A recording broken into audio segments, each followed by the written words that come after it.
بسم الله الرحمن الرحيم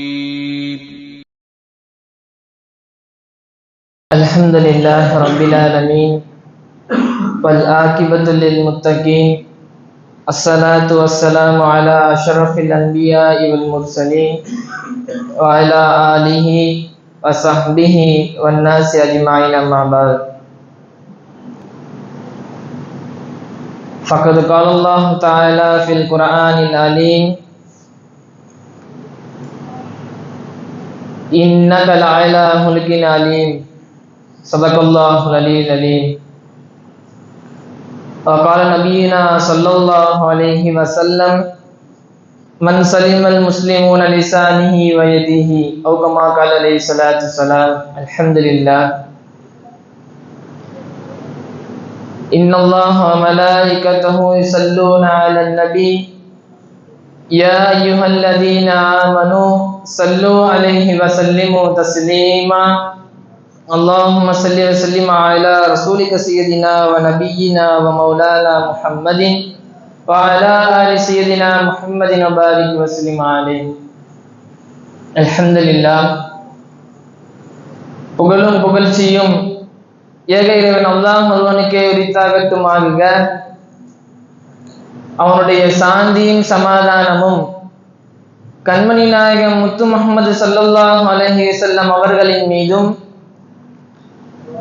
அன்னலாரின் வாழ்க்கை வரலாற்றை சற்றும் பிசராமல் வாழ்ந்து மறைந்த உத்தம சத்திய சஹாபாக்கள், தாபியீன்கள், தபா தாபியீன்கள், அவுலியாக்கள், அக்தாபுகள், குறிப்பாக இந்த புனிததோர் ஜும்மா மஜ்லிஸில் அமர்ந்திருக்கக்கூடிய நாம் நம்மீது எந்தென்றும் குன்றாமல் நின்று நிலவட்டுமாக. ஆமீன். அல்ஹம்துலில்லாஹ். ஒரு புதிய வருடம். போன வருடம் இருந்த நபர்கள் இந்த வருடத்துல இல்லை. அல்லாஹ் நம்மள ஹயாத்தை, நீண்ட ஹயாத்தை கொடுக்கணும். இந்த வருடத்தினுடைய எல்லா பரக்காத்துக்களையும் நம்மளுக்கு தரணும். இந்த ஆண்டுல ஏதாவது பலா முசீபத் இருந்தால் அதெல்லாம் நம்ம நீக்கிறணும். ஆமீன். அல்ஹம்துலில்லாஹ். எல்லா நபிமார்களும் அல்லாஹ்விடத்துல கேட்ட ஒரு துஆ, யா அல்லாஹ் என்னை எப்படியாச்சும் உம்மத்தி முஹம்மதியால கொண்டு வந்துரு. எல்லா நபிமார்களும் கேட்டாங்க. ஆனால் அவ்வளவு தியாகம் செஞ்சாங்க. ஆனால் அல்லாஹ் தஆலா அவர்களுக்கு கொடுக்காத ஒரு பாக்கியம் நம்மளுக்கு தந்திருக்கான். நாம கேட்கல, நாம தியாகம் செய்யல, நம்ம ரத்தம் சிந்தல, நம்ம நோன்பு வைக்கல, இன்னும் சொல்ல போனா நம்ம வாய் திறந்து கேட்கல, மனசாலையும் நினைக்கல. ஆனால் அல்லாஹ் இந்த பாவிக்கு நம்மளுக்கு இந்த பாக்கியத்தை தந்திருக்கான். அது மட்டும் இல்லாம இதோட இன்னும் குறிப்பா சொல்லணும்னு சொன்னா, அல்லாஹ் தீனுல் இஸ்லாத்துல நம்மளை பிறக்க வச்சிருக்கான். இது எவ்வளவு பெரிய பாக்கியம்! இந்த சமுதாயத்துல அல்லாஹ் நம்மளை கொண்டு வரதுக்கு வேற யூத மதத்தை சேர்ந்த தாய் தந்தருக்கு நம்மளை பிறக்க வச்சிருக்கலாம், வேற ஹிந்துக்கு நம்மளை பிறக்க வச்சிருக்கலாம். ஆனா அல்லாஹ் இதையும் நம்ம கேட்காம ஒரு முஸ்லீம் தாய் தந்தருக்கு நம்மளை பிறக்க வச்சிருக்கான். அப்போ நாம் வாழக்கூடிய இந்த தீனுல் இஸ்லாம நாம் கொஞ்சம் சிந்திச்சு பார்க்கணும். இந்த தீனுல் இஸ்லாம் நற்பண்புகளால் பொதிக்கப்பட்டது. சும்மா தொழுதா மட்டும் முஸ்லீம் ஆயிட முடியாது. மற்ற மதங்கள்ல எல்லாம் வணக்க வழிபாடை மட்டுமே குறிப்பாக பேசக்கூடிய, அதெல்லாம் வழிபாடை மட்டும்தான் பேசும் மற்ற மதங்கள் எல்லாம். ஆனால் இஸ்லாத்தை பொறுத்தமட்டில் நற்பண்புகளும் செய்ய வேண்டும். ஒரு முஸ்லிம் இதையெல்லாம் செய்தால்தான் அவன் முஸ்லிம் என்பதாக இஸ்லாத்தில் மட்டும்தான் இப்படி சொல்லப்படும். அல்லாஹ் நடிகார்களே, ஒரு சமுதாயத்துல கொலை, கொள்ளை, மோசடி இதெல்லாம் நடந்தால் அல்லாஹ்வுடைய அருள் எப்படி கிடைக்கும்? அது மட்டுமல்ல, ஒரே குடும்பத்தை சேர்ந்த அண்ணன் தம்பிக்கு சண்டை, அக்கா தங்கச்சிக்கு சண்டை, பொறாமை, போட்டி, ஒரே குடும்பத்துல இப்படி இருந்தா அந்த குடும்பத்திற்கு அல்லாஹ்வுடைய அருள் எப்படி கிடைக்கும்? கிடைக்க வாய்ப்பே கிடையாது. அப்போ இதுல இருந்து புரிய வர கருத்து, அல்லாஹ்வுடைய அருளும் நம்மிடம் இருக்கக்கூடிய நற்பண்பும் ஒன்றுக்கொன்று இணைந்தது. நம்ம நற்பண்பை மட்டும் விட்டுட்டு சும்மா தொழுதுட்டு மட்டும் இருந்தா அல்லாஹ்வுடைய அருள் கிடைக்காது. நபி ஸல்லல்லாஹு அலைஹி வஸல்லம் அப்படி சொல்லல.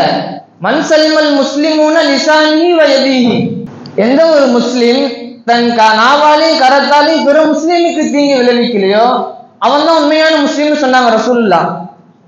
அப்போ நாம் அல்லாஹ்வுடைய அருளை பெற வேண்டும் என்று சொன்னால் நம்மிடத்தில் அதிக நற்பண்புகள் வரணும். இப்போ குர்ஆனை புரட்டி பார்த்தா தெரியும், அல்லாஹ் எந்த இடத்துலலாம் வணக்க வழிபாடை பத்தி சொல்கிறானோ அதற்கு பின்னாடி ஒரு நற்பண்பும் ஒளிந்திருக்கும்.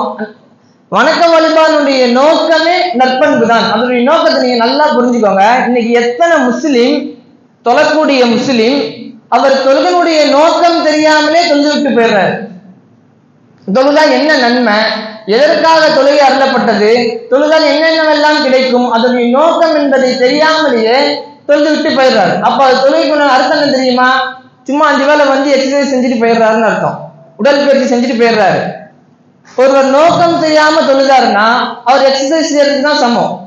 அல்லாஹ் குர்ஆன்ல தொழுகையை பற்றி சொல்லும் பொழுது இப்படி சொல்லுவான், இன்ன ஸலாத்த தன்ஹா அனில் ஃபாஹ்ஷாஇ வல் முன்கர்.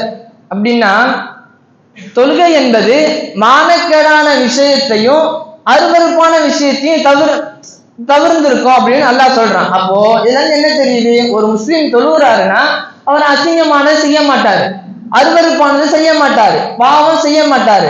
ஆனால் இந்த எத்தனை முஸ்லீம் 5 வேளை தொழுகிறாரு, ஆனால் அவருடைய வியாபாரத்துல மோசடி செய்யறாரு, வியாபாரத்துல பொய் சொல்றாரு, கொடுக்கல் வாங்கல கரெக்டா இருக்கிறது கிடையாது. அப்போ நாம் தொழுவது எல்லாம் வெறும் எக்ஸசைஸ். நம்ம அல்லாஹ்வுக்காக தொழல, நாம் தொழக்கூடிய நோக்கத்தை நிறைவேற்றலையே முதல்ல. அப்போ இப்படி தொழுதா என்ன கிடைக்கும்னு சொன்னா லாஸ்ட்ல ஒரு வடு மட்டும் தான் இருக்கும், சஜிதா செஞ்ச வடு. ஒருத்தர் பார்த்தாருன்னா தொழுகையாளிப்பா தொழுதுட்டார், 5 வேளை தொழுவார் அப்படின்னு ஒருத்தர் சொல்ற அளவுக்கு சஜிதாவுடைய வடுதான் இருக்குமே தவிர தொழுகையுடைய நோக்கம் நிறைவேறாது. இப்படி அல்லாஹ் குர்ஆன்ல எல்லாத்த பத்தி சொல்லும் பொழுதும் எல்லா வணக்க வழிபாடை பற்றி சொல்லும் பொழுதும் அதனுடைய நோக்கம் நற்பண்பாகத்தான் இருக்கும். தொழுகையை பத்தி பார்த்தாச்சு. அப்புறம் இஸ்லாத்துடைய கடமைகள்ல நோன்பை பத்தி ரசூலுல்லாஹ் சொல்லும் பொழுது, ஒருவர் நோன்பு வச்சாருன்னு சொன்னா அவர் கெட்ட வார்த்தை பேசக்கூடாது, புறம் பேசக்கூடாது, இப்படின்னு ரசூலுல்லாஹ் சொல்லியிருக்காங்க. அவர் அப்படி பேசினாருன்னா அவர் அல்லாஹ்க்காக வசிச்சிருக்கவும் தேவையில்ல, தாகிச்சிருக்கவும் தேவையில்லைன்ட்டாங்க, நோம்பே வைக்க தேவையில்லைன்ட்டாங்க ரசூலுல்லாஹ். அப்போ இந்த எத்தனை முஸ்லிம் நோன்பு வைத்து கொண்டு புறம் பேசுறான், பொய் சொல்றான். இப்படி செஞ்சா அந்த நோம்புக்கு உண்டான ஃபாயிதா கிடைக்காமலே போயிடும்.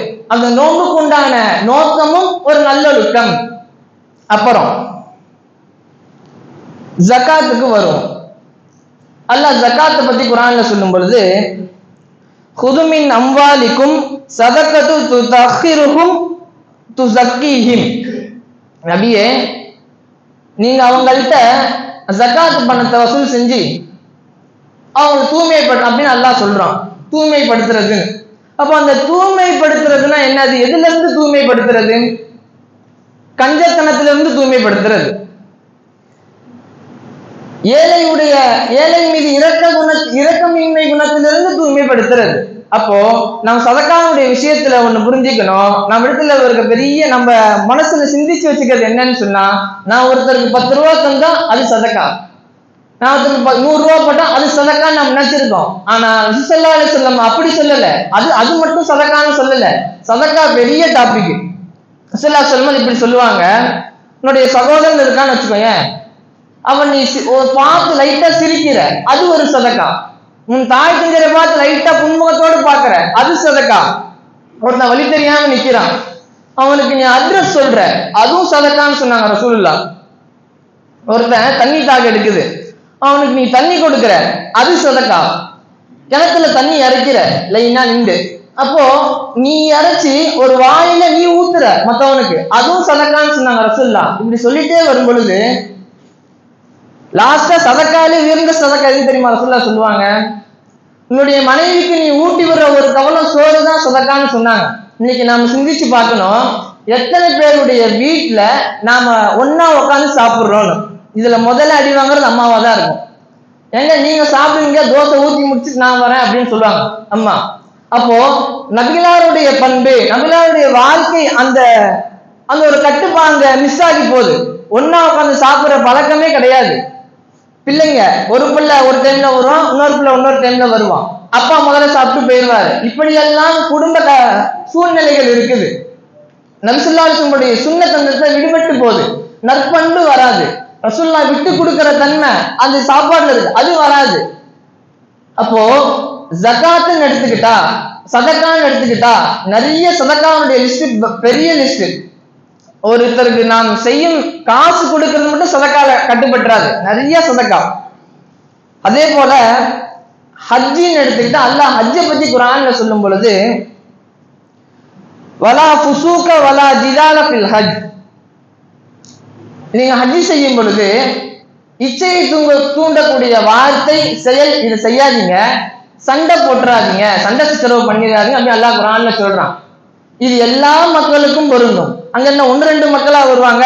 சுமார் 35க்கும் மேற்பட்ட மக்கள், வேறு மொழி, வேறு இனம், வேறு எப்படி சொல்லுது, எல்லாம் கலந்தவங்க அங்க இருப்பாங்க. அப்பேற்பட்ட மக்களுக்கு அல்லாஹ் சொல்லக்கூடிய ஒரு பண்பு நற்பண்பு, நீங்க சண்டை போடுறாதீங்க, சண்டை சித்திரவு போட்டாங்க அப்படின்னு அல்லாஹ் சொல்றான். இப்போ ஒரு வணக்க வழிபாடு போதிக்கப்படும் பொழுது அதற்கு பின்னாடி உள்ள நோக்கம் நற்பண்பு.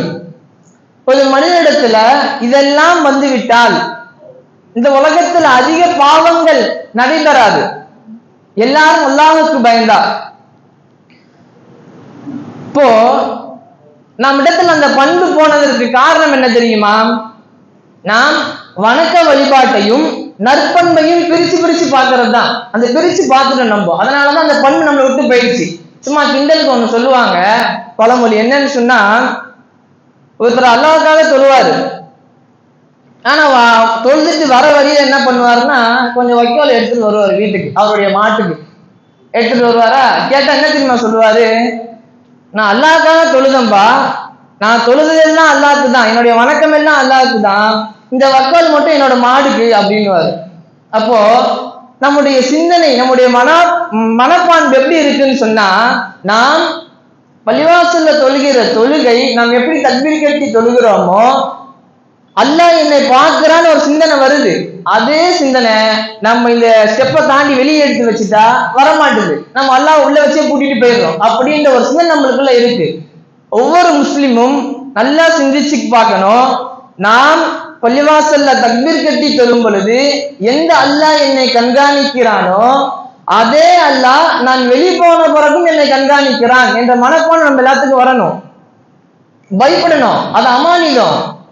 நான் தொழுதுட்டேன், நான் கரெக்டா இருக்கேன், அது வைக்கோல் என் மாடுக்கு தான், எனக்கு இல்லை, அப்புறம் என்ன தப்பு? அப்படி இல்லை. வணக்க வழிபாடும் தேவை, நற்பண்பும் தேவை. நபி ஸல்லல்லாஹு அலைஹி வஸல்லம் அவர்கள் அமானிதத்தை பேணுறது பத்தி பெரிய டாபிக் அது. அமானிதத்தை பேணணும். அது மட்டும் இல்லாம இன்றைய முஸ்லிம்கள் எல்லாம் ஒரு 2 வகை. அதுல முதல் கேட்டகரி, அவர் இடத்துல தொழுகை எல்லாம் இருக்கும், எல்லாம் தொழுவாரு, தொழுகையில் அவர் அடிச்சுக்க ஆளே கிடையாது, ஆனால் அவர் இடத்துல நற்பண்பு கிடையாது. வியாபாரத்துல மோசடி செய்வாரு, பொய் சொல்லுவாரு, பாவம் செய்வாரு. ஆனால் இன்னொரு கேட்டகரி இருக்காங்க மக்கள்ல, அவங்க எப்படின்னு சொன்னா நேர்மையா நடந்துப்பாரு, பொய் சொல்ல மாட்டாரு, கொடுக்கல் வாங்கல்ல கரெக்டா இருப்பாரு, ஆனா பள்ளியாசல் பக்கம் தலை வச்சு கூட படுக்க மாட்டாரு. இப்படி 2 கேட்டகரி இருக்காங்க. இப்படி இருக்க நபர் 2 பேருமே தவறான இதுலதான் இருக்காங்க. இப்ப 2 வகையிலுமே இருக்கக்கூடாது. நான் நற்பண்பும் ஈமானுக்கு நெருங்கிய ஒண்ணு. ரசூலுல்லாஹ் சொன்னாங்க, அல்லாஹ் மீது ஆணையா சொல்றேன், அவர் இறை நம்பிக்கையாளன் இல்ல அப்படின்னு ரசூலுல்லாஹ் சொல்றாங்க. அல்லாஹ் மீது ஆணையா சொல்றேன், அவர் இறை நம்பிக்கையாளன் இல்ல, இப்படி 3 தடவை சொல்றாங்க. சஹாபாக்கள் அப்ப கேட்கிறாங்க ரசூலுல்லாஹ்ட்ட, யாரையா ரசூலுல்லாஹ் சொல்றீங்க அப்படின்னு கேட்கும் பொழுது ரசூலுல்லாஹ் சொன்னாங்க, யாருடைய தீங்கில் இருந்து தன் அண்டை வீட்டார பாதுகாக்கலையோ, தன் அண்டை வீட்டார் பாதுகாப்பு பெறவில்லையோ அவன் தான் சொன்னாங்க. அதுலதான் நம்ம கோட்டை விட்டுருவோம். நம்ம கை கிட்ட தான் டஸ்ட்பின் கிடக்கும். குப்பையை நினைச்சா இப்படி போட்டா உளுந்து குப்பை தொட்டியில, ஆனா இப்படி வீசுவோம், பக்கத்து காம்பவுண்ட்ல போயிடும். அப்படி அதுதான் நம்மளுக்கு பிடிக்கும். அப்படி சொல்ல ரசூலுல்லாஹ். இன்னைக்கு எத்தனை முஸ்லீம்கள் தன் அண்டை வீட்டார் சண்டை இல்லாம இருக்காங்க? எங்க பார்த்தாலும் சண்டை, பக்கத்து வீட்டுல சண்டை. ரசூலுல்லாஹ் அப்படி சொல்லலையே. அந்த இடத்துலயும் நற்பண்பை போதிக்கிறது இஸ்லாம். அதே போல கல்யாண நிகழ்ச்சின்னு வச்சுக்கோங்களேன், நம்ம போடுற சத்தம், இசை சத்தம் அந்த தெருமுக்கு வரையும் கேட்கும். அதுக்கு நடுவில் இருக்க வீடுகள் எல்லா மக்களும் அவங்க இடையூறா பாக்குறாங்க. ரசூலுல்லாஹ் அதை அப்படி சொல்லலையே. ரசூலுல்லாஹ் ஒரே லைன்ல முடிச்சுட்டாங்க, மன் சலிமல் முஸ்லிமுன லிசானிஹி வ யதிஹி. ஒருத்தர் முஸ்லிம்னு சொன்னா அவரு தன் நாவால கையால பிற முஸ்லிமுக்கு எந்த தீங்கும் விளைவிக்க கூடாதுன்னு சொல்லிட்டாங்க ரசூலுல்லாஹ்.